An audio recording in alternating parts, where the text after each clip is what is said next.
ng bayan, maasahan anumang panahon. Magandang araw po sa ating lahat. Narito ang update sa lagay ng panahon ngayong araw ng Biyernes, May 17, 2024. Patuloy na magdadala ng mainit na panahon ang easterlies sa buong bansa, samantalang posibleng magdala naman ng mga pag-ulan ang shear line sa may extreme northern Luzon, particular sa Cagayan, Batanes at Isabela.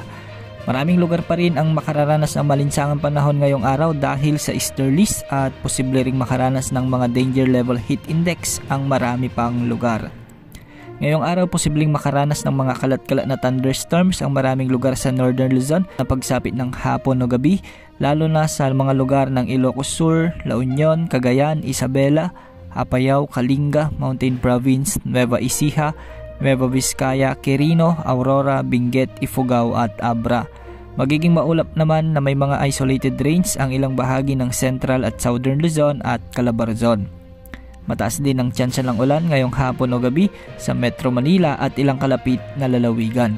Samantala magiging bahagyang maulap hanggang sa maulap naman ang mga kalangitan sa bahagi ng Visayas at sa mga susunod na oras ay posible na ring makaranas ng mga localized thunderstorms ang eastern at central portions ng Visayas at meron na ring mga kalat-kalat na pag-ulan sa bahagi ng Palawan.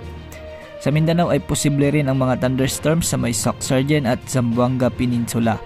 Samantala isang low pressure area ang binabantayan sa timog silangan ng Mindanao. Ayon sa datos ng Joint Typhoon Warning Center, sa kasalukuyan ay may lakas na ito aabot sa 35 km per hour.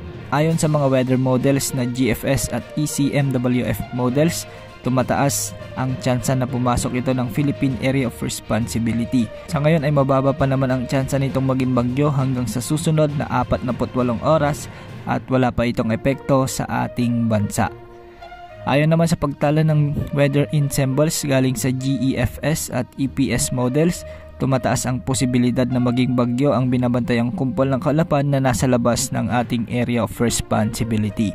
Bagamat mababa pa rin ang tsansa sa forecast ng Tropical Cyclone Threat Forecast ng Pag-asa, hindi pa rin inaalis ang posibilidad nito na mabuo sa susunod na linggo bilang ganap na bagyo. Pinapakita sa forecast na posible itong lumapit sa kalupaan bago ito lumihis papalayo. Maging bagyo man o hindi, asahan pa rin ang mga pag-ulan dulot ng masama ng panahon na ito kung sakaling lumapit sa bansa. Marami pa ang posibleng magbago.